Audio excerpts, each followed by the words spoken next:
চল বস নিচে, বস বস নিচে। ওই কেউ কোনো চালাকি করবি না। এই নিচে।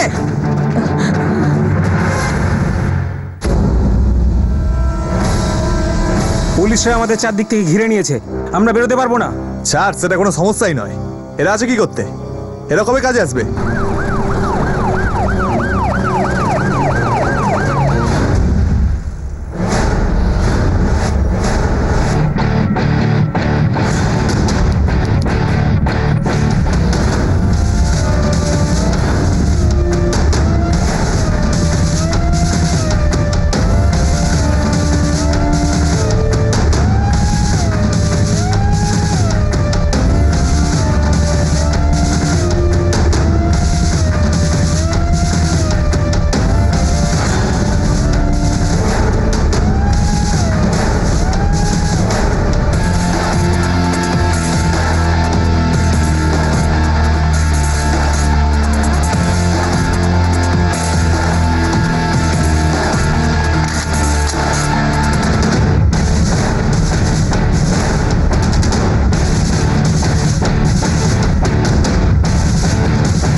আরে পুলিশ কি করলো ভাই? ব্যাংকের স্টাফকে মেরে দিল।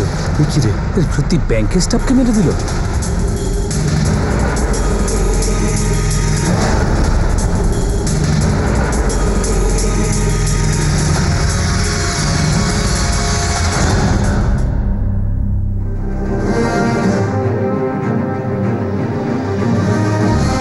তুমি কি করে বুঝতে পারলে?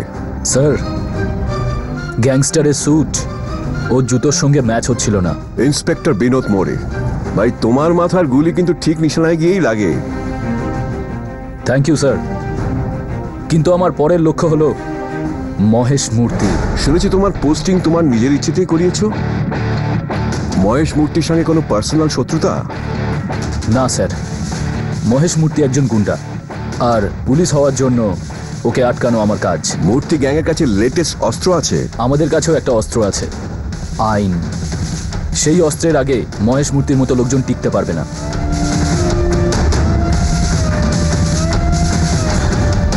দুই জনাতেই একই রকম, কোনো তফাৎ নাই। গলার স্বরেই হারলো যে কাক এই বসন্তে ভাই। যতক্ষণ না বুলি ফুটছে, কাকও কালো আর কোকিলও কালো। কিন্তু বসন্ত ঋতুতে কোকিলের মিষ্টি আওয়াজে এই দুজনের ফারাক বড় সহজেই সামনে এসে পড়ে। কি, মানুষ তো দুজনেই, কিন্তু আইনকে সম্মান আর আইনকে লঙ্ঘন করার অভ্যাস এই গ্যাংস্টারদের বাকিদের থেকে আলাদা করে দেয়। 1980 সালের প্রায় শেষ সময়ে আইনের চোখে ধুলো দিয়ে ঘুরে বেড়ানো এই কাকেদের সংখ্যা মুম্বাই আন্ডারওয়ার্ল্ডে হঠাৎই প্রচুর বেড়ে গেছিল। কম্পিটিশন তো ছিলই, কিন্তু একটা অন্য মতও ছিল। আমাদের দুজন আর তোদের দুজনকে মারার চাইতে ভালো যে 4 জন বন্ধু হয়ে ধান্দাটা বাড়ানো যাক। ছোট গ্যাংগুলো বড় আর মজবুত গ্যাংয়ের ছায়ায় চলে এলো, আর আন্ডারওয়ার্ল্ডের সীমানা রক্তের দাগ দিয়ে দাগিয়ে দেওয়া হতে লাগলো। ভারতবর্ষে যদিও কর্পোরেট কালচার বহু পরে এসে পৌঁছেছিল, কিন্তু এই আন্ডারওয়ার্ল্ডে অনেক বছর আগে থেকেই সেটা এদের সিস্টেমের অঙ্গ হয়ে গিয়েছিল। আর যদিও গ্যাংয়ে গ্যাংয়ে একটা সুসম্পর্ক ছিল, কিন্তু কর্পোরেট দুনিয়ার মতোই জুলুমের এই দুনিয়াতেও মার্কাটারি কম্পিটিশন ছিল। আর সেই হেতু মুম্বাই শহরের নতুন আর লাভজনক ধান্দার খোঁজ পেতে দাদর, নাগপাড়া, চেম্বুর, ভাইকালা, লোয়ার প্যারেল আর সায়ানের মতো এলাকা আন্ডারওয়ার্ল্ডের আওতায় এসে গিয়েছিল। পরিবর্তনের সাথে সাথেই পুরনো দিনের গ্যাংস্টারদের কাছে নতুন উঠে আসা এই গ্যাংস্টাররা একটা সমস্যা হয়ে দাঁড়িয়েছিল। এই সব নতুন গ্যাংস্টারদের ভিড়ের মধ্যে একজন ছিল ভগবানের উপরে প্রচুর বিশ্বাস রাখা, মদ আর মহিলার থেকে শত যোজন দূরে থাকা আদর্শ পরিবারবাদী, এককালে স্কুল থেকে পালিয়ে আসা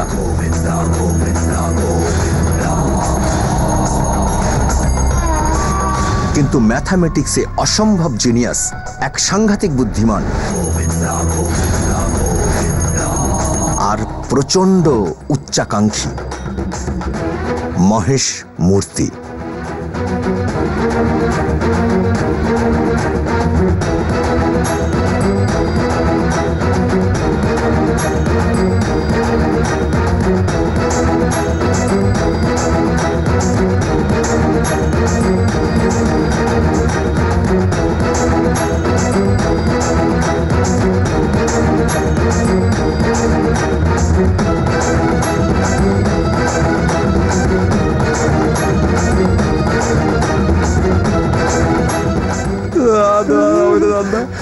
ভুলে গেছে, এবারের মতো ছেড়ে দিন, আল্লাহ ভুলে গেছে, হবে না, আল্লাহ ছেড়ে দিন, আল্লাহ ছেড়ে দিন, ভুলে গেছে। আইয়ো, তোদের কত মেরেছে রে? পাগল হয়ে গেছিস? এত কেউ মারে? অনেক বড় করে মেরেছি, এবারের মতো ছেড়ে দিন, দুটো ছোট ছোট বাচ্চা। আরে আমারও অনেক বাচ্চা আছে, এ আমার বাচ্চা, ও আমার বাচ্চা, এও আমার বাচ্চা, আরে সবাই বাচ্চা, কিন্তু বাবা একজনই, আমি। বাচ্চা কোনো ভুল করলে নো প্রবলেম, নো প্রবলেম, কিন্তু বিশ্বাসঘাতকতা করলে বিগ প্রবলেম। আরে তুই ওই বাবু রোডের সাথে গিয়ে হাত মিলিয়েছিস? বাবু রোডের সাথে? ভুল হয়ে গেছে। আরে না রে না, আমি তোকে মারবো না আজকে, আজ শনিবার না, তিরুপতি স্বামীর দিন আজ। আমি আজ অস্ত্র তুলি না, শুধু প্রসাদ দিই। ওদের প্রসাদ দিয়ে দে।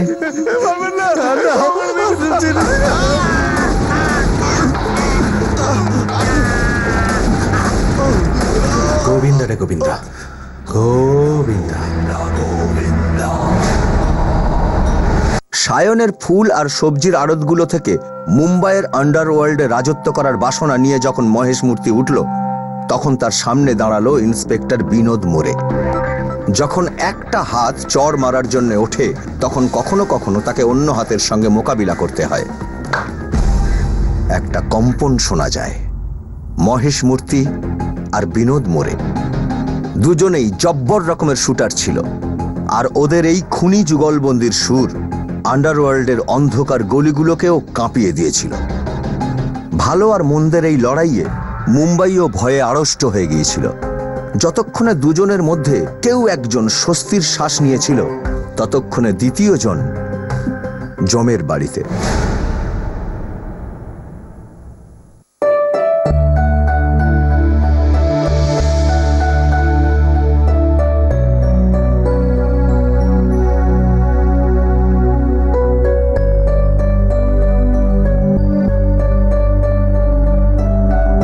মালিনী, আমি তোমাকে একটা কথা বলিনি।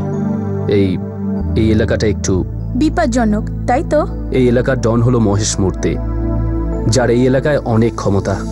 যে ক্ষমতা তাড়াতাড়ি চলে যাবে, কারণ এই মহেশ মূর্তিকে আমার স্বামী ধরে ফেলবে।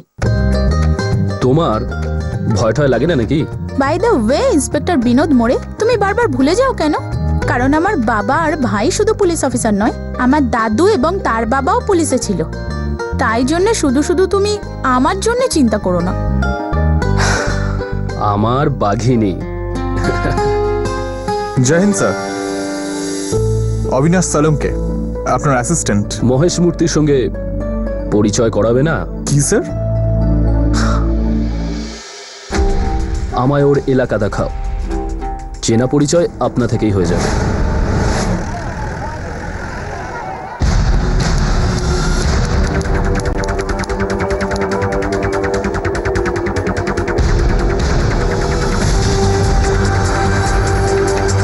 স্যার শুনেছি যে এখানে আপনি নিজে থেকে পোস্টিংটা চেয়ে নিয়েছেন। কারেক্ট শুনেছো।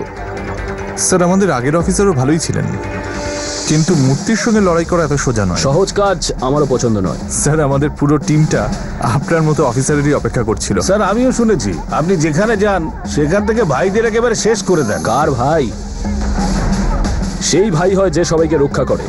এরা তো পাবলিকের রক্ত চুষে খায়, গুন্ডা সালা। স্যার মহেশ মূর্তিকে এই পুরো সবজি বাজারের রাজা বলে মনে করা হয়। ওর 3টে খাস লোক আছে। গেন্ডিয়া এদেরই একজন, যে শুধু বন্দুকের জোরেই গ্যাংটা চালায়।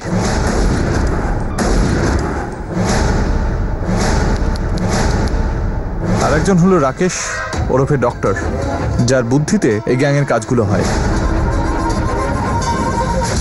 হাতটা ঠিকঠাক করে নিয়ে নিবি, আর আজ থেকে টমেটোর দাম 8।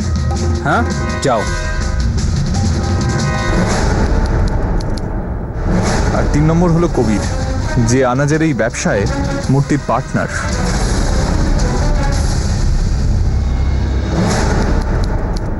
স্যার আনাজ নিয়ে শহরে আসা যাওয়া করা সমস্ত ট্রাক মহেশ মূর্তির হাতেই আছে। সমস্ত ইউনিয়নও ওরই হাতে। কোন আনাজটা কত দামে বিক্রি হবে সেটাও মহেশ মূর্তিই ঠিক করে দেয়। সাহেব নমস্কার সাহেব, আজকে টমেটোর দাম কি বলবো সাহেব? 8 বলে দে আজ। কিন্তু সাহেব কালকে তো 5 টাকায় বিক্রি হয়েছিল, আর আজকে 8 টাকায়। কালকে তুই ট্রাকের নিচে পড়ে এই টমেটোর মতো চেপটে যেতে পারিস, হবে তো? ঠিক আছে সাহেব, 8 টাকায় বেচে দেবো। 8 টাকায় বেচে দেবো। সায়েল, ঘাতলা, চেম্বুর, এখানকার সমস্ত দোকান থেকে ওর কাছে তোলা যায়। বাচ্চা বাচ্চা ছেলেদের দিয়ে ও তোলা আদায় করায়। স্যার এই মহেশ মূর্তি এমনিতে খুব ধার্মিক লোক, বালাজির খুব বড় ভক্ত, আর প্রত্যেক শনিবারে উপোসও করে।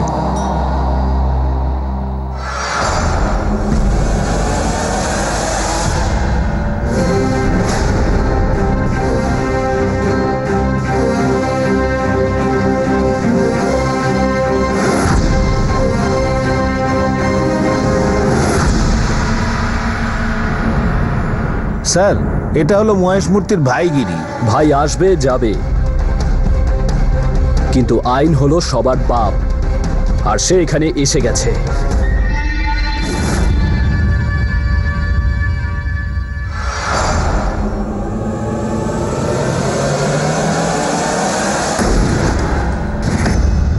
মার্কেট বন্ধ।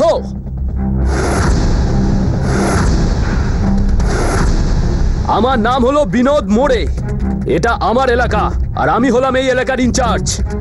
এখানে যদি 2টো কলাও চুরি যায় না, আমি এই মার্কেট বন্ধ করে দেব। আর এখানে তো 3টে লাশ দেখছি,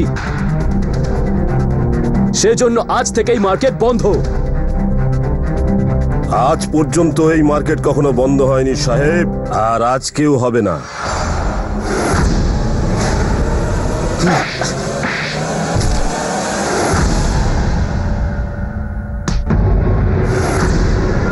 এই মার্কেট বন্ধ থাকবে, ততক্ষণ বন্ধ থাকবে যতক্ষণ তোর মতো পচা সবজি এখান থেকে চলে না যায়, বুঝলি?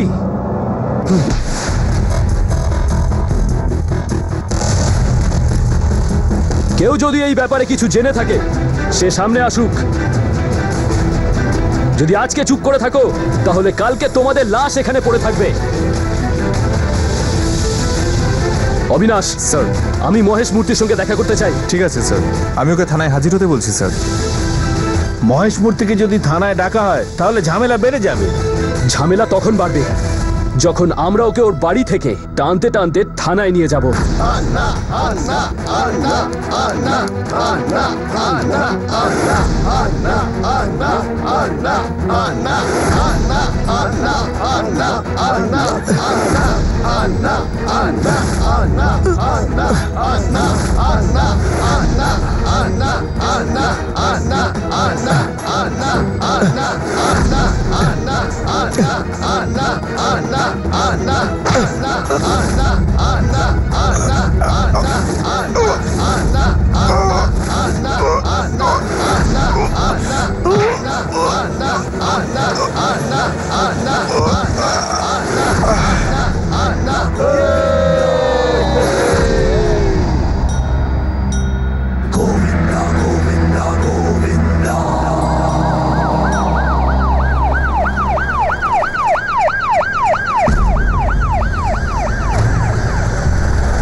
কি ব্যাপার ইন্সপেক্টর, আমি আবার কি করলাম?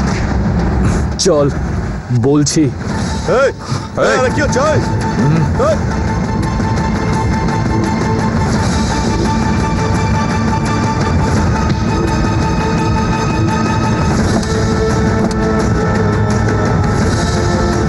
এই দেখ, সারা শহর চুপ করে আছে এই লাশগুলোর মতো, শুধু তোর ভয়ে।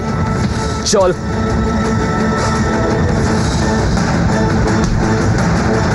তুই সাধারণ একটা 2 কোটির মস্তান যে সবজির দাম বাড়ায় আর বাচ্চার মুখের অন্ন কেড়ে নেয়। শান্ত শান্ত, একটু শান্ত হন ইন্সপেক্টর। এটা শুধু এই পোশাকটা তেজ, আর কিছু না। কোন শিশুর মুখের গ্রাস কেটেছি? কোন শিশুর? হ্যাঁ, ওটা আমার ব্যবসা, আর আমি ব্যবসা করছি। আমি কি করতে পারি? কিচ্ছু না। কিন্তু আমি তো করতে পারি না, আর আমার করার স্টাইল অন্যরকম। ভুগতে হবে তোকে, সামলে থাকবি। আমার নজর তোর উপর। সাহেব, আপনি চাইলে আপনার বাড়িতে তাজা সবজি পাঠিয়ে দিই বৌদির জন্য। আপনি কি ভেবেছেন? হ্যাঁ, কি ভেবেছেন আপনি? আপনি আমাকে নজরে রাখেন, আমিও নজরে রাখি। কি করব, রাখতেই হয়। আমার এলাকা তো। এই এলাকা হলো পাবলিকের, যেখানে শুধু আইনের চলে। মহেশ মূর্তি,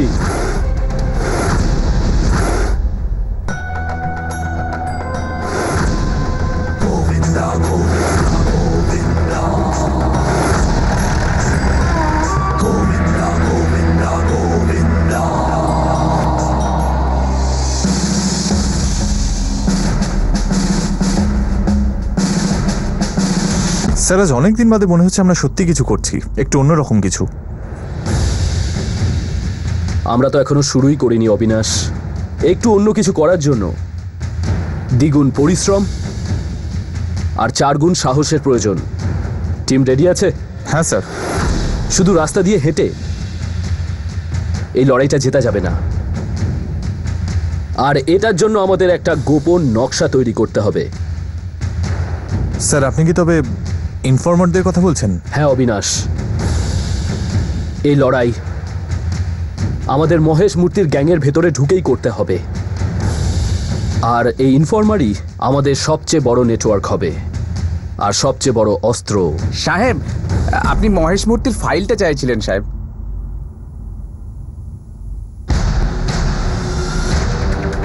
বাহ, দারুণ ব্যাপার। এত বড় ক্রিমিনালের এত হালকা ফাইল। স্যার, মানুষকে আজ আপনি যেভাবে চুপ করে থাকতে দেখলেন, সেটা আমরা কয়েক বছর ধরে দেখছি। মহেশ মূর্তির নামে কমপ্লেন করতে কেউ 1 পাও এগোয় না। তাহলে আমরা 4 পা বাড়াবো, ওদের বিশ্বাস জিতবো। যখন পুলিশ আর পাবলিক আমরা এক হয়ে যাব না, তখন এই মহেশ মূর্তির মতো গুন্ডা এই ফাইলের নিচে চাপা পড়ে মারা যাবে। স্যার, আমার মনে হয় যে মহেশ মূর্তির খেলা বোধহয় এবার শেষ হতে যাচ্ছে। হ্যাঁ অবিনাশ, কিন্তু এটা তখন হবে যখন মহেশ মূর্তির বিরুদ্ধে সব প্রমাণ আমাদের হাতে থাকবে, আর তা আমাদের ইনফরমাররাই দেবে। হ্যাঁ স্যার।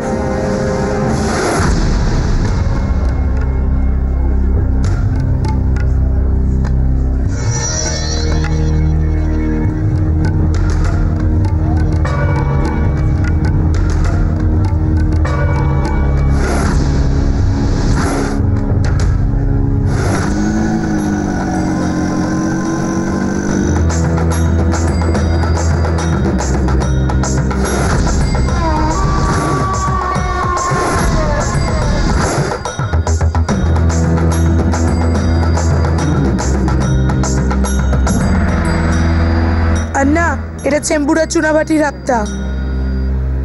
আন্না, এটা রাজা ব্রিজের ফেরিওয়ালাদের হাপ্তা। আন্না, এটা দাদা মার্কেটের হাপ্তা। এই এদিকে আয় তো। গলায় এটা কি পড়েছিস? রোমা। স্টাইল করছিস? ধর। শোন, আমরা ভদ্রলোক, কোনো মাস্তান নই। যা। আন্না, এই জগদীশের ঝুড়ি থেকে সবজি চুরি করছিল। তুই?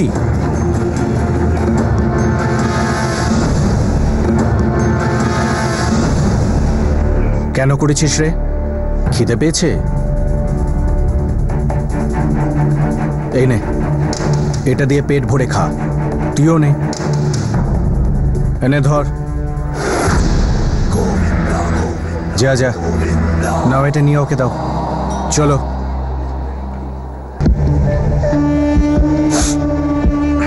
কি রে ভাই, কি করছিস? আরে আন্না, ওই ডক্টর তো অসুস্থ হয়ে পড়ে আছে, আর ওর কাজগুলো আমাকে দেখতে হচ্ছে। তুই এরকম হিসেব করছিস দেখলে না, বাচ্চারাও তোকে দেখে হাসবে। দে এদিকে দে। এই নাও আন্না। এনে, এটা তোর কাছে রাখ, এটার দরকার নেই।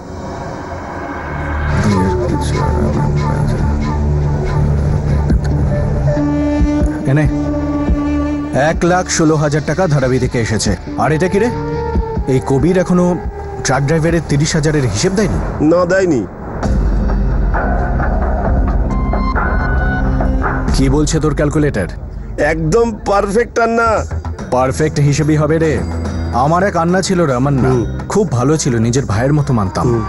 ওকে ওই বাবু ডোরে না ধোকা দিয়ে মেরে ফেলেছিল, বিশ্বাসঘাতকতা করেছিল ওর সাথে। ভালো করেনি রে কাজটা। ও সব ছাড়, কি বলছিলাম যেন? আমার আন্না আমাকে বলতো ব্যবসায় হিসেব যেন একদম পারফেক্ট থাকে, কেউ তোমাকে বোকা বানাবে না। ঠিক কথা বলেছেন আন্না। কেমন আছো মহেশ ভাই? আমি ভালো আছি। তোর ব্যাপারটা কি? ওই ট্রাক ড্রাইভারের 30,000-এর হিসেবটা এখনো দিসনি? আরে মহেশ ভাই, কাল আমি একটু ওখানে গেছিলাম তো হেব্বে একটা আইটেম পছন্দ হয়ে গেছিল, তো সব টাকা আমি ওকে। জানি আমি। তুই জানো কি করে? আচ্ছা ঠিক আছে, তুমি চিন্তা করো না, আমি সব টাকা দিয়ে দেবো, ঠিক আছে? কিচ্ছু ঠিক নেই রে। আজও তুই হরিশের বারে বসে মদ খেয়ে এখানে এসেছিস। তোকে আমি কতবার বলেছি মদ খেয়ে কাজে আসবি না? এ শালা হচ্ছেটা কি এগুলো? আরে আমি ওই বাড়িতে যাই, সেও তোমার কাছে খবর থাকে।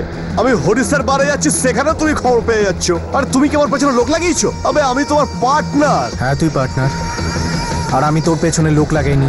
আমি এখানে সকলের খবর রাখি। আর এইসব টাকা ফালতু মেয়েদের পেছনে ওড়ানোর জন্য নয়। এটা না তোর টাকা না আমার টাকা, এটা পুরো গ্যাংয়ের টাকা, বুঝলি? আমি তোকে 3 মাস ধরে বোঝাচ্ছি, 3 মাস ধরে, তাও মাথায় ঢুকছে না। আরে বলেছি তো, ফেরত দিয়ে দেবো তো দিয়ে দেবো। সেটা তো তুই করবি, না হলে আমি নিয়ে নেব। আর একবার যখন বিশ্বাস ভেঙে যায় না, তো ফিরে আসে না। কি বলছি, মাথায় কিছু ঢুকলো?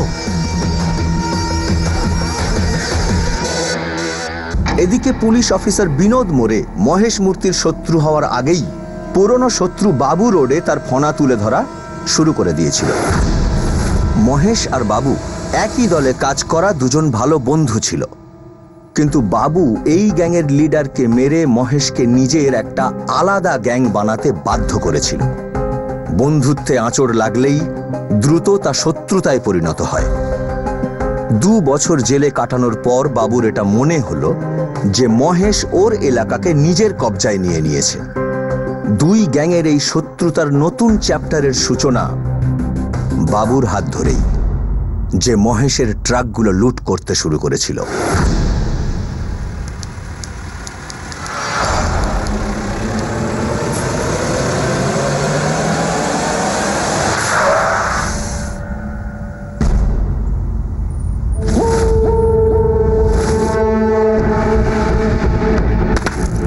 আরে কে ভাই তুমি? আরে এভাবে রাস্তা আটকে রেখেছো কেন তোমরা? হ্যাঁ, এটা কি বসার জায়গা নাকি? হ্যাঁ, রাস্তা কেন আটকে রেখেছো তোমরা?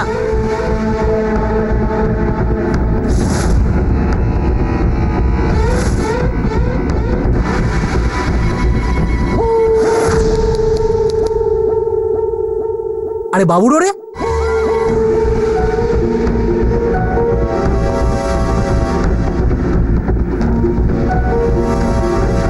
হ্যাঁ, বাবু রোরে, তোর রান্নার রস বের করতে এসেছি। মার কুত্তাটাকে।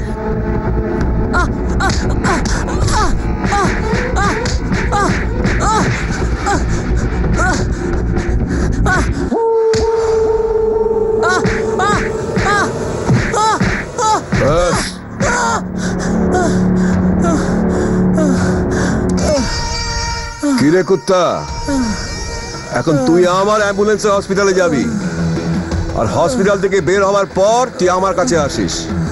1 মাসের মধ্যে তোরও নিজের একটা এরকম ট্রাক হবে। অনেক সেবা করে ফেলেছিস তুই আন্নার, এবার আন্নার আমপান্নাটা আমি করব। কিরে আন্না, এসে গেছি আমি জেলের বাইরে। একদিন তোর বাড়িতে যাব কবাডি খেলতে, আর তখন তো দম বের করবো আমি। তোকে তো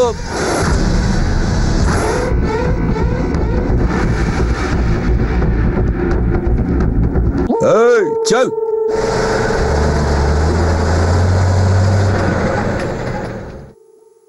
বাবু রোরে হলো মহেশের গুরু ভাই। এরা দুজনেই রমাকান্ত চেলা ছিল। রোরে মহেশের গ্যাং ভাঙার পুরো চেষ্টা করবে। স্যার, মহেশ মূর্তির দল ভাঙা অত সোজা নয়। ওর সঙ্গে বিশ্বাসঘাতকতা করার একটাই শাস্তি, মৃত্যু। ওই যে লাস্ট 3টে, ওরা 3জনই ওর গ্যাংয়ের খাস লোক ছিল। এর মানে হলো লাশ পড়বে, আর আমাদের গ্যাং ওয়ারের জন্য রেডি থাকতে হবে। স্যার, এটাও শুনেছি যে মহেশ মূর্তি বিশ্বাসঘাতকদের পরিবারকেও ছাড়ে না। আন্ডারওয়ার্ল্ডে এরকম কিন্তু আর কেউ করে না। বাবু রোরে আর মহেশ মূর্তির নাম নিবি তুই, আর এই কাজের জন্য আমি তোকে দেব ফুল প্রোটেকশন। আমাকে ক্ষমা করে দিন স্যার, আমি তো এদের কোনোদিনও দেখিও নি, আর আমি এদের কোনোদিনও নামও শুনিনি। এটা তুই নয়, তোর ভয় বলছে। যখন মুক্ত বাতাসে শ্বাস নিতে ইচ্ছা করবে, আর যখন নিজের বাচ্চাদের ওই পাঁক থেকে বাইরে বার করতে ইচ্ছা হবে, আমার থানায় চলে আসিস। স্যার, মহেশ মূর্তি বাবু রোডের ওপর অ্যাটাক করবেই, কিন্তু সেটা কবে আর কখন তা আমরা জানি না। এটাই তো হলো পুলিশের সৌন্দর্য। রাস্তা যতই বাঁকা হোক, ঠিক বেরিয়ে আসে। মহেশ মূর্তি, এবার তোর সময় শুরু হয়ে গেছে। দ্বিতীয়বারও আমাদের মাল লুট করলো। আমরা কি করলাম? কিচ্ছু না, চুপচাপ এখানে বসে আছি, বসে তালেই বাজাচ্ছি, আর কিছু করছি না। এটা চলতে পারে না। ওই বাবু রোরেকে মরতে হবে, মরতেই হবে ওকে। না, বাবু রোরে কিভাবে জানতে পারে যে আমাদের মাল কোন ট্রাকে আসছে, কোন রাস্তা দিয়ে আসছে, কবে আসছে? কেউ তো আছে যে ওকে সব বলে দেয়। বিশ্বাসঘাতকের খোঁজ করা আমার কাজ। এসে গেছে। ভাই, আমি দারু ছেড়ে দিয়েছি, মেয়ে ছেলে নেশা ছেড়ে দিয়েছি। তো ভাই, তুমি একটু তোমার রাগটা একটু কমাও না ভাই। কি রে? হ্যাঁ, রাগ কমালে কি হবে? হ্যাঁ, বাবু রোরে কি মরবে? কি অদ্ভুত কথা বলিস তুই। ভাই, আমি বলছি বাবু রোরের গেমটা একবারে শেষ করে দাও। এক ঝটকাতেই সব ঝঞ্ঝাট শেষ। ভেবে চিন্তে করতে হবে, আর না ব্যবসা বন্ধ করা যাবে না। কারেক্ট বলেছিস তুই, কারেক্ট বলেছিস। এই ধান্দা আটকালে চলবে না, কিন্তু বাবু রোরেকে মরতেই হবে, মরতেই হবে ওকে। আসলে ওই বিশ্বাস প্যাটেলের গ্যাং ওই শালা বাবু ডোরের হয়ে কাজ করে, ওর জন্য তোলা তোলে তো। আর প্রত্যেক শুক্রবার বাবু ডোরে ওর আস্তানা থেকে বেরিয়ে এখান থেকে লেফট টার্ন নিয়ে এই সিগন্যালে এসে দাঁড়ায়। সিগন্যাল রেড থেকে গ্রিন হতে 1.5 মিনিট সময় লাগে। এখন আমাদের ওকে এই সিগন্যালে দাঁড় করাতে হবে। কিভাবে দাঁড় করাবো? পুলিশকে দিয়ে? ওই সিগন্যালে আমাদের লোক থাকবে, পুলিশের ইউনিফর্মে। দুজন এদিক দিয়ে, দুজন ওদিক দিয়ে, আর বাকি সব এদিক দিয়ে। ডাম ডাম ডাম, বাবুরের খতম। মানে হলো 3 জন এদিক দিয়ে আর 3 জন ওদিক দিয়ে, মানে আমাদের সব মিলিয়ে হলো গিয়ে 7 জন মতো লাগবে। রং 7, 9, 9 জন। 2 জন এদিক দিয়ে আসবে ওদের সাহায্য করার জন্য। সেটা তুই আর আমি। মহেশ ভাই, আমি তো অনেকদিন এসব কাজ করিনি ভাই, তাই সত্যি ভুলে গেছি। কিরকম কথা বলছিস তুই রবি? হ্যাঁ, কিরকম কথা বলছিস? আমাদের গুরু ছিল রামান্না, খুব ভালো লোক ছিলেন। উনি আমাকে সবসময় বলতেন যে ভুলে যায় সে মরে যায়। আরে গ্যাংয়ের লোকদের সব কাজ করতে হয়, আর তুই। ঠিক আছে ঠিক আছে মহেশ ভাই, তুমি যখন বলছো কাজটা আমি সাল্টে দেবো, কবে করতে হয় বলো? শুক্রবারে। শুক্রবারে বাবুরোরের মুক্তি। বস, আমি দেখছি।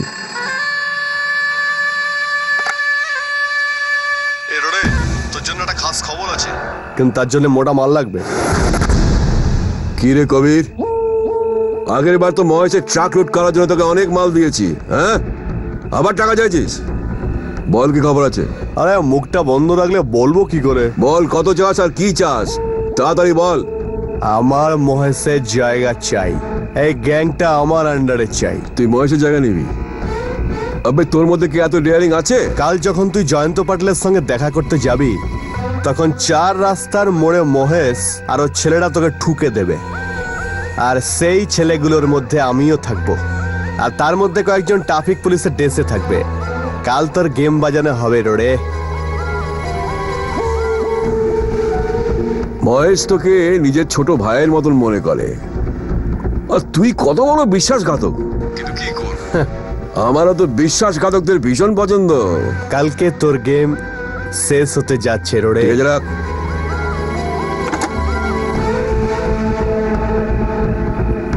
মহেশ আন্না।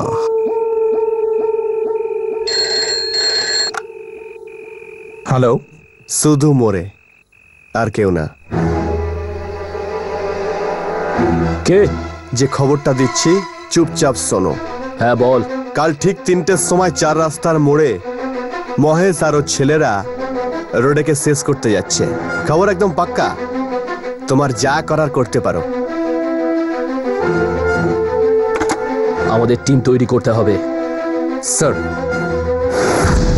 মহেশ মূর্তি অসম্ভব বুদ্ধিমান ছিল। সে ট্রাফিক সিগন্যালের টাইমিংকে স্টাডি করে নিজের শত্রুদের জীবনের সিগন্যালকে ডাউন করতে সিদ্ধহস্ত ছিল। তবে সাধারণ মানুষও এতে জীবন সংকটে পড়ে যেত।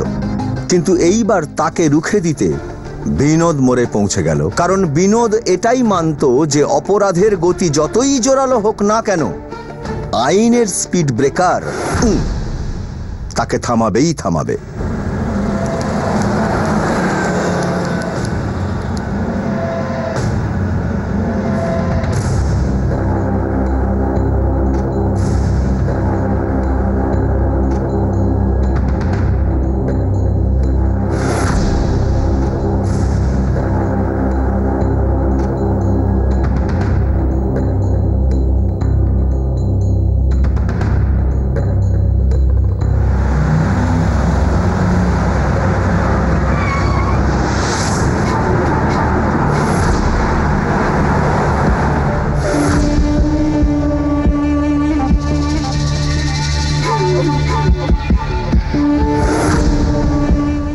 কিরে, শুকিয়ে গেল?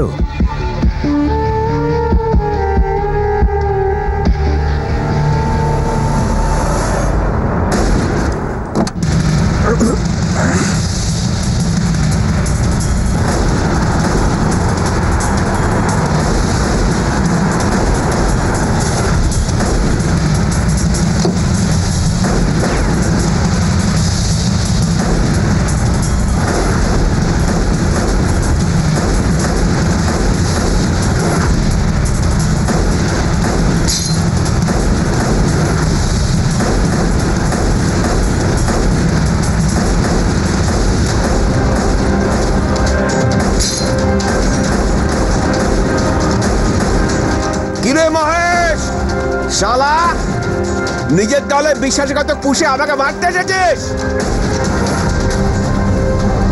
শালা, আবে তোর ভগবানকে একটু স্মরণ করে নে, তোর টাইম শেষ।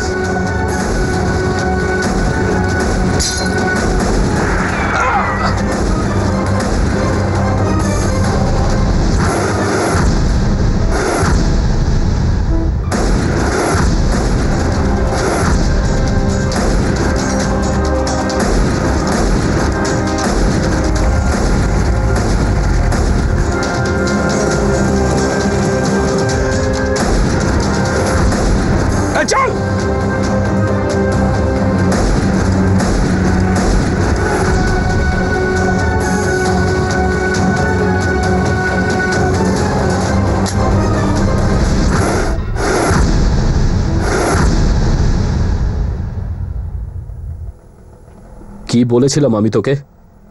আমার নজর তোর উপর আছে। স্যার, আজ পুলিশের জন্য খুব ভালো দিন। মহেশ মূর্তিকে হাতে নাতে ধরা গেল। খারাপ দিন তো এই কুত্তাটার। সালা, সাধারণ মানুষের প্রাণ নিস। আর যখন ওদের রক্ত ঝরে আমার মাথা গরম হয়ে যায়। এমন মনে হয় যেন নিজের কাউকে হারিয়ে ফেলেছি। অ্যারেস্ট করো ওকে। এই ইন্সপেক্টর, তোর নিজের লোকেদের ব্যাপারে এত চিন্তা হলে না, বাড়িতে বসে থাক। কারণ আমার নজর এখন ওদের ওপরই থাকবে সব সময়। এই হুমকির জন্য তোকে পস্তাতে হবে। পস্তাতে তো হবেই, কিন্তু কে পস্তাবে এটা সময়ই বলবে। অ্যারেস্ট করো ওকে।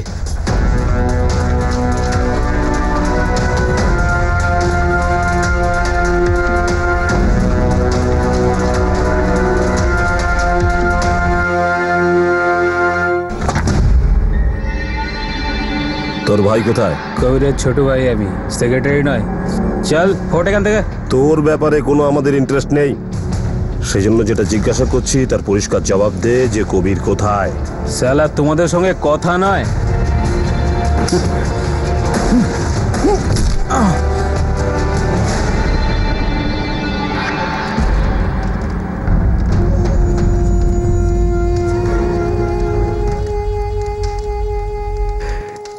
চার দিন থেকে কিছু খাইনি মালিক, আমাকে কিছু খেতে দিন, ভগবান আপনাকে মঙ্গল করবে। মহেশ আন্নার সাথে বিশ্বাসঘাতকতা করে কেউ বাঁচতে পারে না।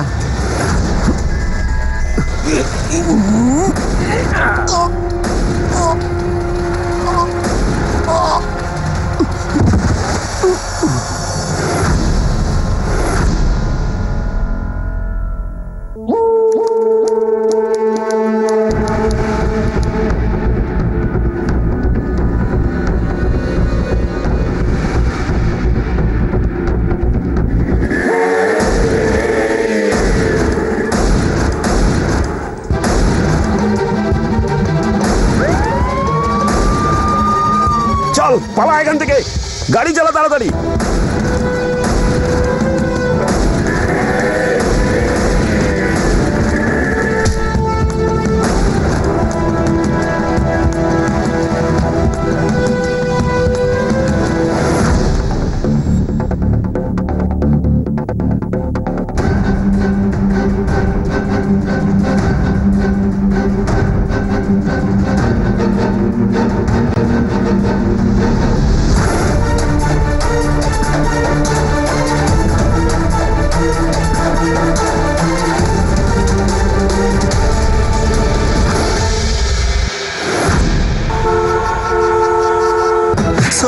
একটা কাজ ঠিক করে করতে পারিস না, মেরেই ফেলবো তোকে। হ্যাঁ? তুইও আছিস এর মধ্যে। হ্যাঁ?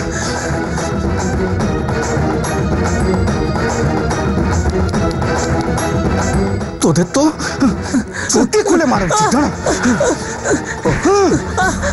আন্না,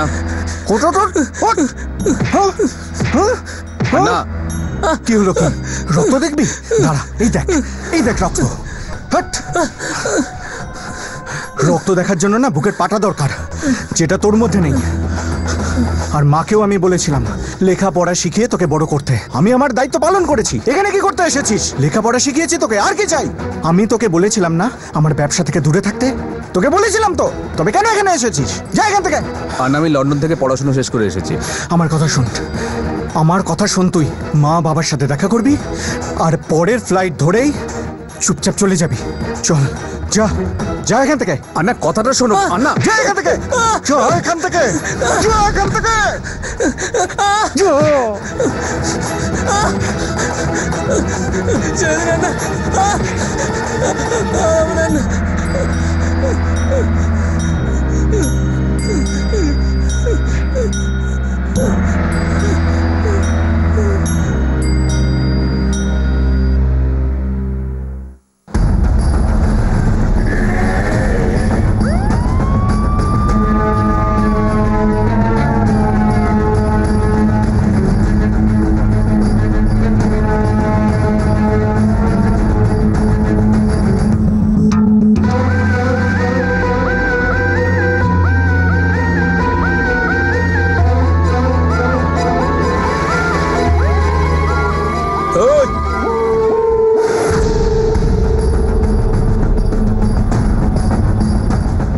সবাই অস্ত্র নামাও। কেউ একটু নড়লে সবাইকে এখানেই শেষ করে দেব। অ্যারেস্ট করো সবাইকে। চলো চল।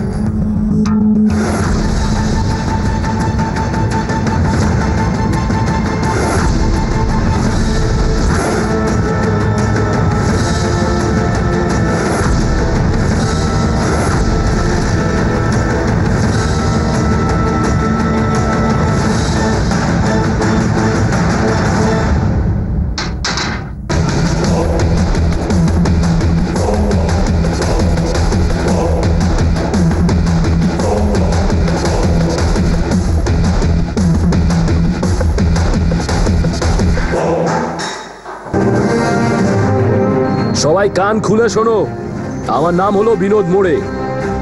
এটা আমার এলাকা, এখানে সবকিছু আমার চলে। তোমরা একে অপরকে মারতে চাইলে মারো, কোনো প্রবলেম নেই। কিন্তু যদি পাবলিকের কোনো সমস্যা হয় না, তাহলে তিলে তিলে মারবো। অবিনাশ স্যার, এরা যদি লড়তে চায় লড়তে দাও, একে অপরকে মারতে চাইলে মারতে দাও। সত্য আর সাহস টানা বেশি দিন গোপন থাকতে পারে না, আর সেটা যখন বিনোদ মোড়ের মতো অফিসারের মনে লাভার মতো ফুটতে থাকে, তখন তাকে গোপন করা আরো বেশি মুশকিলের হয়। এমনটা লাগছিল যেন মহেশ বিনোদের ধৈর্যের পরীক্ষা নিতে চাইছিল। 1980 সালের শেষ সময়টা সেই সময়ই ছিল যখন মুম্বাই আন্ডারওয়ার্ল্ড খুনের ধান্দায় কামানো অর্থে গলা পর্যন্ত ডুবে গিয়েছিল। অন্তহীন এই খেলাতে পুরনো খেলোয়াড়দের জায়গা কেড়ে নিতে চেয়ে নতুন খেলোয়াড়দের উন্মত্ত দল দরজার কপাট ভেঙে ঢুকে পড়ার জন্য মুখিয়েছিল, আর মুম্বাই এর তলায় ক্ষতবিক্ষত হচ্ছিল। বিনোদ মোড়ের কাছে মূর্তি গ্যাংকে সাফ করার এই লড়াইয়ের এটা তো শুধু একটা সূচনা মাত্র, কিন্তু যা আগামী দিনে হবে সেটা কি শেষ হবে নাকি আরেকটা সূচনা হবে? কেননা মহেশ মূর্তির পরে একই খুনের পথ ধরে পরবর্তীকালে বিনোদ মোড়ের সামনে দাঁড়াবে মহেশ মূর্তির সহোদর ভাই আনন্দ মূর্তি। আন্না, আজ রাতে বিনোদ মোড়ে খালাস। ফ্যামিলি প্যাকেজ আন্না। গোবিন্দা রে গোবিন্দা, গোবিন্দা।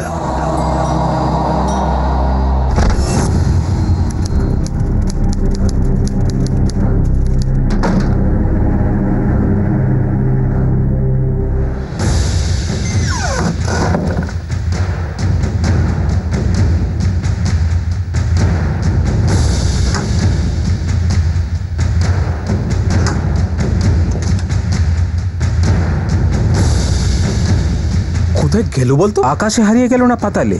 হাওয়া হয়ে গেল নাকি? চ ওদিকে দেখি, চ। হাওয়া তো হয়ে গেছে তোমাদের বুদ্ধি।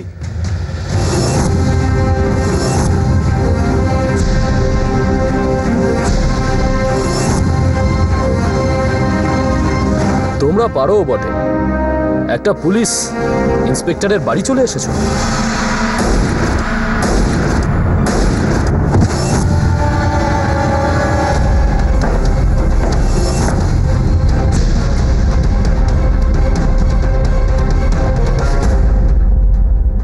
আমার পরিবারকে শেষ করার অর্ডার ছিল।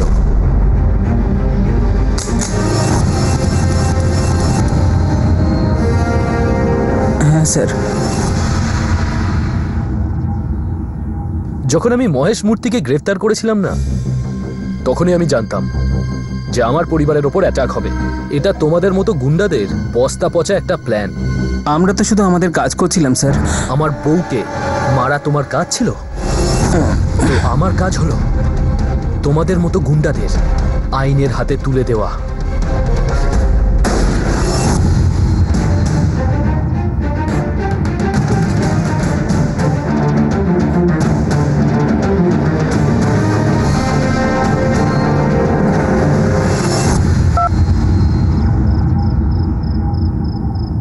হ্যালো মালিনী, তুমি ঠিক আছো তো? আমার আর কি হবে বিনোদ, আমি জানি তুমি এমন একটা মিশনে আছো যেটাতে তোমার আর আমার দুজনেরই প্রাণের ঝুঁকি আছে, তাই তো আমাকে এত দূরে পাঠিয়েছো। মালিনী, তোমাকে পাঠানো উচিত হয়নি। I am sorry. আমি সব বুঝতে পারছি বাবা, শুধু তুমি নিজের খেয়াল রেখো। মিস করছি তোমাকে। আমিও।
তুই আমার বউর ওপর অ্যাটাক করিয়েছিলিস, ব্যাস এটাই হলো তোর ভাইগিরি? ভাইগিরির এখনো কি দেখেছিস রে তুই?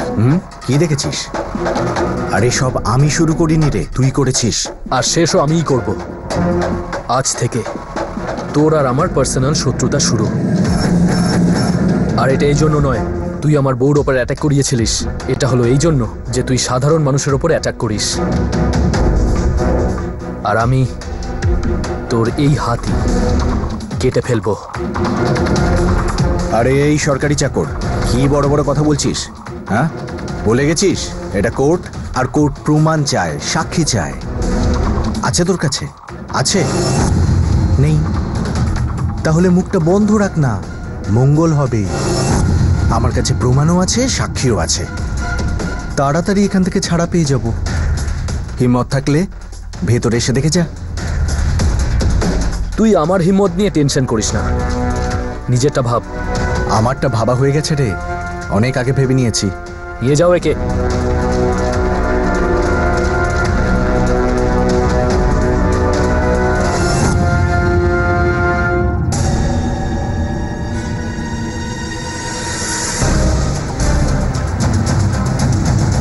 মিস্টার মোরে, তুমি আর তোমার লোকেরা সাক্ষী হতে পারবে না। আর কোনো সাক্ষী আছে তোমার কাছে? মিস্টার মহেশ মূর্তির এগেনস্টে কি কেস হতে পারে? নাথিং। দুজন সাক্ষী আছে স্যার, কিন্তু ওরা এখানে আসতে পারবে না, কারণ ওরা মর্গে রয়েছে।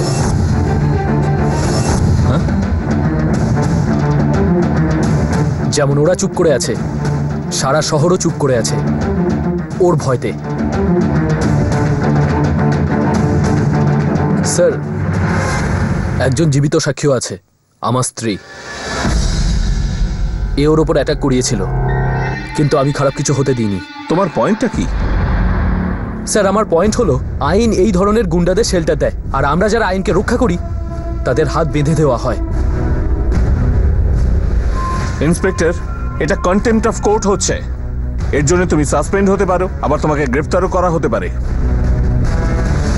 আপনার যা ইচ্ছা তাই করুন স্যার, কিন্তু আমি শুধু এটুকুই বলতে চাই যে সাধারণ মানুষের থেকে আইন বড় হতে পারে না।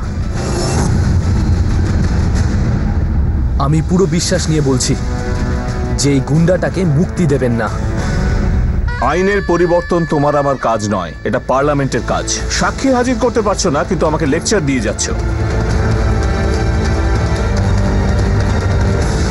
এই কোর্ট আরোপী মহেশ মূর্তিকে বেনিফিট অফ ডাউট দিয়ে সসম্মানে মুক্তি দিচ্ছে। Case dismissed.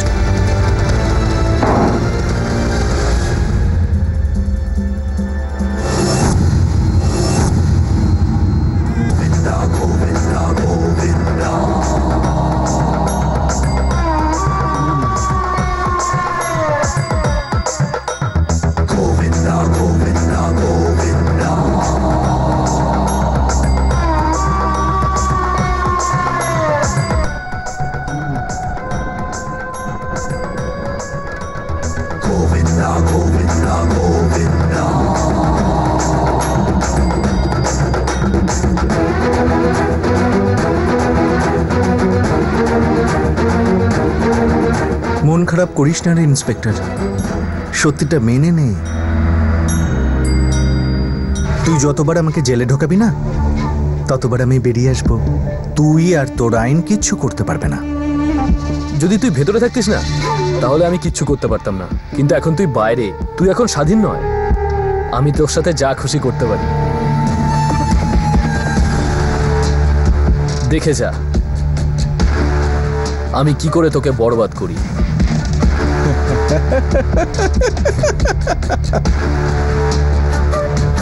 তোর মাথা খারাপ হয়ে গেছে। মহেশ মূর্তি কোনোদিন কাউকে ভয় পায়নি। ও বাঘের মতো বেঁচেছে রে, বাঘের মতো। তোর আইন কিচ্ছু করতে পারবে না।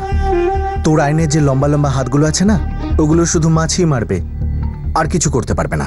ভেতরে এত কিছু শুনলি, তাও নিজেকে বদলালি না। আইন নিয়ে আমার যে অভিযোগ আছে না, সেটা আমাদের নিজেদের ব্যাপার। তুই ওর মধ্যে ঢুকিস না। সেটা পাবলিক আর আইন মিলে ঠিক করে নেব। তুই একজন বাইরের লোক। ইনফ্যাক্ট তুই আমাদের শত্রু। আর হ্যাঁ, কোনো না কোনো একদিন আমাদের মধ্যে কেউ তোকে নিশ্চয়ই শেষ করে দেবে। ব্যাস, ততদিন ধরে মজা লোট।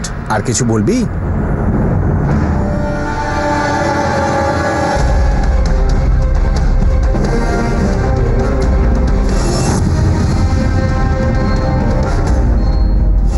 গ্যাংস্টারকে তার উগ্রতা নয়, বরং তার স্বপ্নই আলাদা করে রাখে। মহেশ মূর্তিও ভিড়ের মধ্যে মিশে গেলে খুবই সাধারণের মতো, কিন্তু আন্ডারওয়ার্ল্ডে একেবারে আলাদা। যেমনটা মহেশ মূর্তির সম্পর্কে শোনা গিয়েছিল যে ভগবান বালাজির পরম ভক্ত, পোশাক আশাকে নিপাট ভদ্রলোক, মদ থেকে শত যোজন দূরে থাকা লোক। বিশ্বাসই করা যায় না যে এমন লোকের আসল মূর্তি একেবারে অন্যরকম। এইদিকে মহেশ মূর্তি নিজের প্রতিজ্ঞার আগুন নিয়ে চলছিল, ওইদিকে ইন্সপেক্টর বিনোদ মোরে তার সাহস আর প্রতিজ্ঞার বন্যার সাহায্যে সেই আগুন নেভাতে উদ্গ্রীব ছিল। এইদিকে সোনার রূপো খোলা বাজারের মধ্যেই সৎ ব্যবসায়ীদের কাছে পাওয়া যেত। আন্ডারওয়ার্ল্ডে তো ড্রাগস আর নার্কোটিকের ব্যবসার স্বপ্ন আর পাগলামি ছেয়ে গিয়েছিল। মুম্বাই সমুদ্রের বিস্তীর্ণ পাহারাহীন তীর আর duty free national airport smuggle goods আর ড্রাগসের আসা যাওয়ার নতুন আড্ডা হয়ে যায়। পুলিশ বিচ্ছিন্ন আর নিরুপায় হয়ে যায়। দিনে দুপুরে প্রসিদ্ধ আর জনবহুল রাস্তার উপরে আন্ডারওয়ার্ল্ড সংক্রান্ত হত্যা হতে থাকলো। প্রত্যক্ষদর্শী সাক্ষীরা চোখের ওপরে কালো চশমা লাগিয়ে ঘুরে বেড়াচ্ছিল। ওরা সব জায়গাতেই ছিল, সবচেয়ে উপরে, সব থেকে বেশি পাওয়ারফুল। সরকারও তাই ছিল, জনগণও তাই ছিল। আর ইন্সপেক্টর বিনোদ মোরে জনগণের মতোই আন্ডারওয়ার্ল্ডের কাছাকাছি সব জায়গায় উপস্থিত থাকতে চাইছিল। এটাই ছিল তার নতুন স্ট্র্যাটেজি। বিনোদ মোরে সব জায়গায় 24 ঘন্টায় মহেশ মূর্তির চারপাশে পুলিশ ফোর্সের একটা ঘেরাটোপ বানিয়েছিল। যে ভয়ের সাহায্যে মহেশ মূর্তি জনগণের জীবন অতিষ্ঠ করে দিয়েছিল, বিনোদ মোরে ওই ভয়কেই মহেশ মূর্তির বিরুদ্ধে ব্যবহার করতে শুরু করে দিয়েছিল। কিন্তু বিনোদ মোরের এই নতুন পদ্ধতি সেই দিন উল্টে গেল যখন একদিন সানাইয়ের সুর গুলির শব্দের নিচে চাপা পড়ে গেল।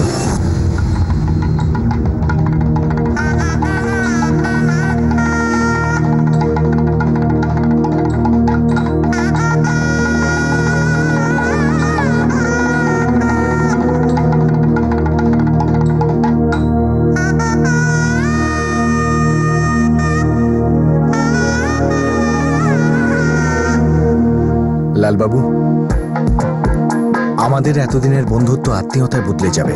আমার মেয়ে আপনার ভাইয়ের সঙ্গে তো সুখেই থাকবে, কিন্তু আন্নার সামনে কখনো কিন্তু বলবেন না, মাথা গরম হয়ে যায় আমার। না না, আমি সেটা বলতে চাইছি না। ভাই আমার ধান্দা থেকে দূরেই থাকবে, ও কোনোদিন আমার ধান্দায় ঢুকবে না। আপনার মেয়ে কোনোদিন বিধবা হবে না। আর কিছু?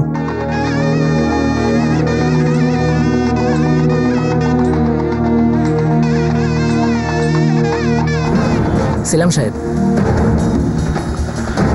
স্যার, আমি এটা জানতাম না যে আপনার ইনফরমেন্টদের মধ্যে ভিখিরিও আছে। আমার কাজ করার স্টাইলটা একটু অন্যরকম। সাহেব, বাবু রোডের না মহেশান্নার ভাইয়ের বিয়েতে যাওয়ার কথা আছে। পাকা? এই টাকা ছুঁয়ে বলছি সাহেব, টাকার দিব্যি। আর বল। রোডের খাস লোক সাহেব, তনু। ওর সাথে আরো বাইরে দুজন আসছে। বাইরের লোক? হ্যাঁ সাহেব, ভোপাল থেকে এসেছে, নতুন জামা কাপড়ও বানাচ্ছে। আচ্ছা সাহেব, আমি এখন আসছি। চা পানির জন্য কিছু দিন না সাহেব।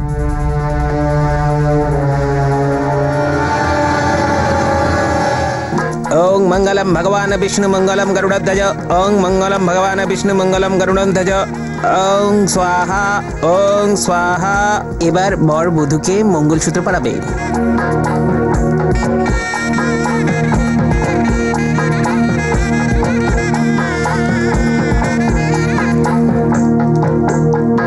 সবকটা ইউনিট যেখানে বিয়ে হচ্ছে সেখানে যেন অ্যালার্ট থাকে।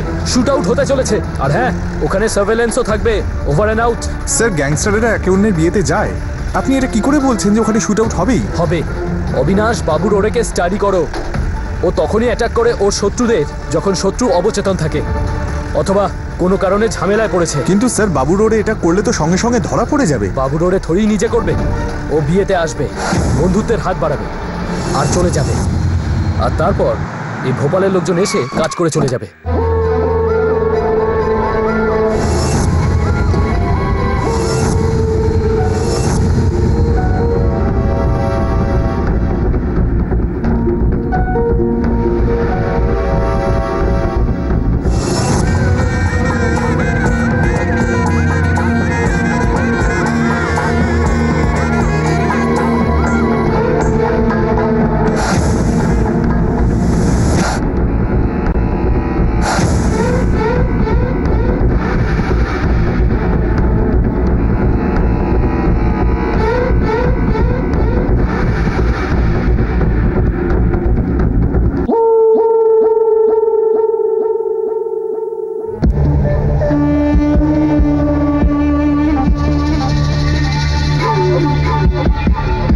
তুই এখানে কি করছিস? তোমার ভাই তো আমারও ভাই, আন্না। তুমি ভালো দিনেই বিয়ে দিচ্ছ, খুব ভালো।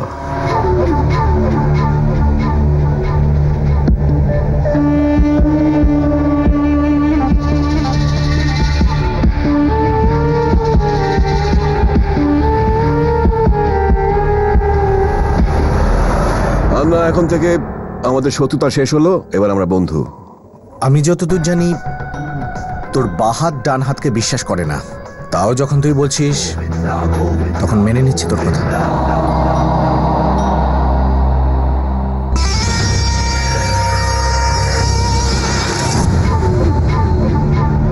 আসছি।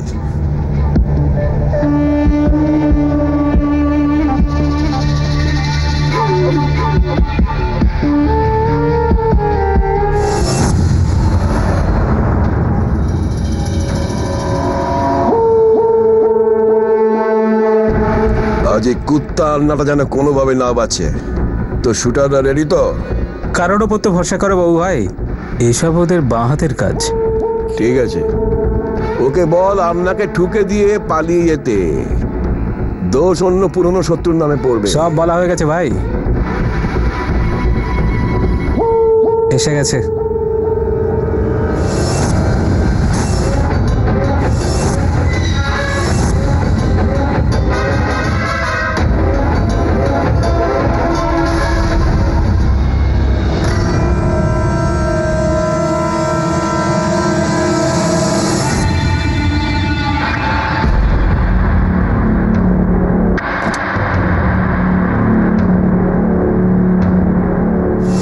স্যার, এই নতুন জামা কাপড় কারা বানাচ্ছে? গ্যাংস্টারদের স্টাডি করতে শেখো অবিনাশ।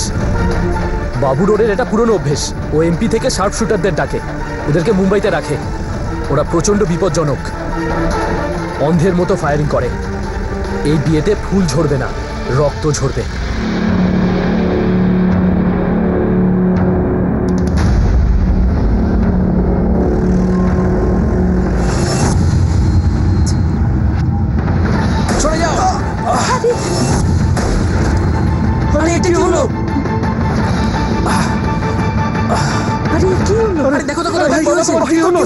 ঠিক আছে তো বাবা?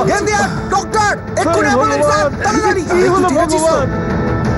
আরে দাঁড়িয়ে কি দেখছিস তোরা? ঠিক আছে তো? আর যাও ওই রোডের বাড়িতে, ঢুকে দাও ওই শালার পুরো ফ্যামিলিকে।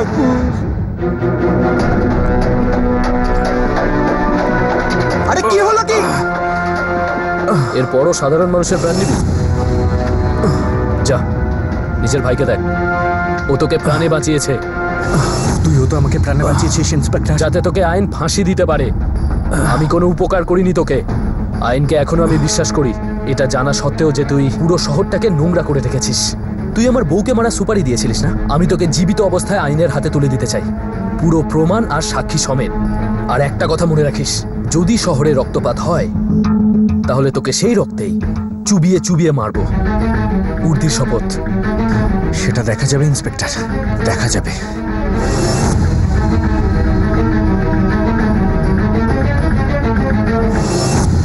লিভ লাইফ কিং সাইজ, এই মন্ত্র নিয়েই বাঁচত গ্যাংস্টারেরা।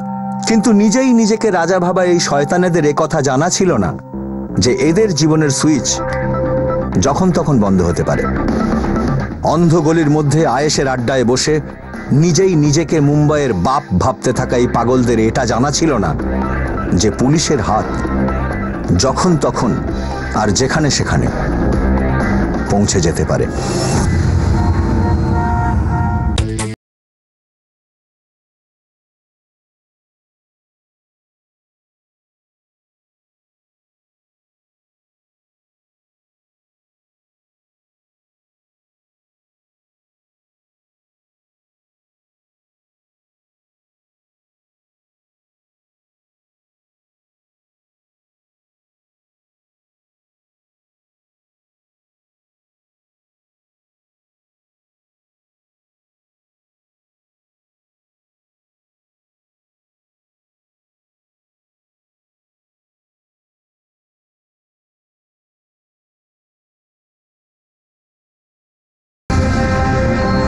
এবার তো প্রমাণও আছে আর সাক্ষীও।